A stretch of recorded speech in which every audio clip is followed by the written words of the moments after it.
mereka tinggal di sebuah desa di Kecamatan Mandiangin, Kabupaten Sarolangun. Ibu Warsini namanya.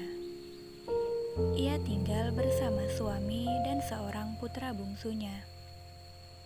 Ia memiliki beberapa anak yang semua sudah berkeluarga kecuali si kecil. Sebelumnya, hidup mereka masih berjalan dengan normal. Pergi bekerja memotong karet ke kebun yang jauhnya sekitar 8 kilometer. Mereka harus berjalan kaki karena tidak memiliki kendaraan dan juga tidak bisa mengendarainya. Namun setahun belakangan, semua terasa berat mereka rasakan. Kaki mereka sakit akibat terjatuh saat bekerja. Memang sang suami sudah sering terjatuh, tetapi sakit di kakinya tidak begitu dirasakan dan tetap memaksakan untuk bekerja.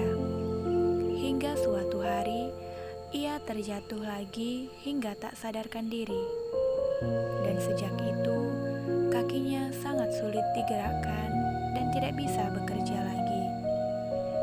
Hingga Ibu Warsini yang harus bekerja sendirian untuk memenuhi kebutuhan sehari-hari. Tetapi nasib siapa disangka, Ibu Warsini pun terjatuh saat bekerja dan kakinya pun terluka. Masa itu merupakan masa yang sangat sulit bagi mereka.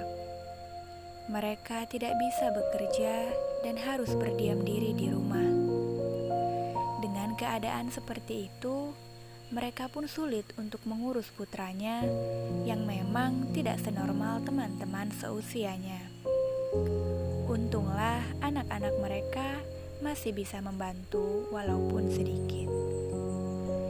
Setelah menjalani pengobatan, kaki mereka cukup membaik, tapi belum bisa untuk kembali berjalan normal. Dan saat ini, sang suamilah yang bekerja sendirian, karena Ibu Warsini sudah tidak kuat untuk berjalan jauh. Sang suami pergi ke kebun mulai dari subuh dan kembali menjelang maghrib.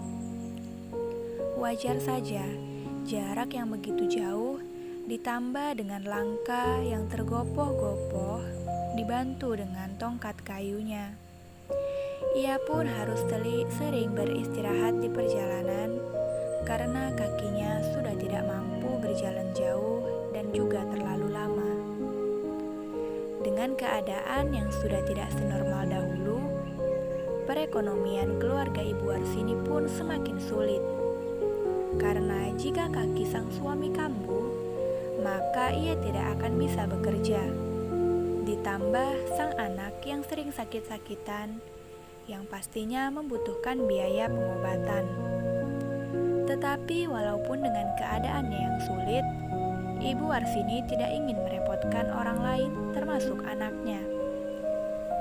Ia tidak pernah meminta uang kepada sang anak, karena takut membebankan mereka. Tetapi jika sang anak memberinya uang, barulah Ibu Warsini akan menerimanya. Kadangkala, jika ada pisang dari belakang rumah mereka matang, maka Ibu Warsini akan berkeliling menjual pisang tersebut untuk membantu sang suami mencukupi kehidupan sehari-hari. Meski dengan kaki yang pincang, Ibu Warsini tetap berkeliling dengan dibantu tongkat kayunya. Di usia mereka yang sudah senja, mereka hanya ingin menikmati kehidupan yang normal, bekerja ke kebun dan kembali ke rumah untuk berkumpul dengan keluarga. Tetapi, kenyataan berkata bahwa mereka harus lebih berjuang untuk bertahan dengan kehidupan mereka saat ini. Sehat, kerja, pagi balik sore untuk nafkah keluarga. Nah, sudah itu kami ada musibah di tahun 2019. Kami kerja motong di siang hari Kamis, kami kena hujan, kena panas. Di waktu itu kami sedang ngutip jatuh, timbang, gak ada yang nolong karena kami sendirian.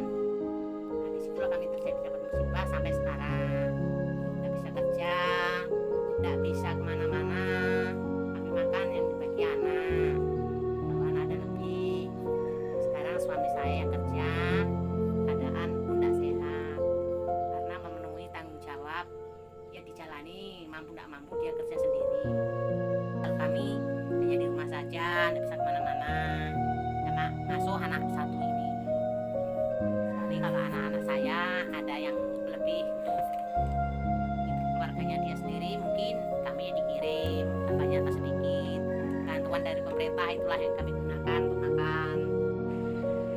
Dan kami ya seperti inilah. Untuk tidak kebocoran dan kepanasan bisa terteduh itu. Kalau ke ladang kami jauhnya tuh sekitar 8 kilo. Perjalanan tuh namanya kita sakit kaki. Perjalanan tuh 2 jam. Kalau berangkat motong dari Tran ini jam 5, jam 6, jam 7 baru sampai.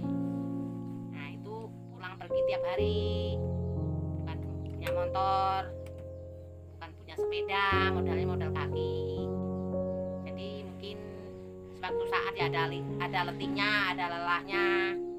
Nah itulah kadang-kadang ya kalau ada yang mau gonceng ya naik motor, kalau enggak ya berjalan kaki. Karena itu kadang-kadang orang manusia kan ada yang kasihan, ada yang enggak, masih ada yang diurus pun keadaan anak ini ada kelebihannya, ada kekurangannya, tidak seperti anak-anak lain. Dari kehidupan keluarga Ibu Warsini, kita bisa memetik pelajaran bahwa bagaimanapun keadaan kita, jika masih bisa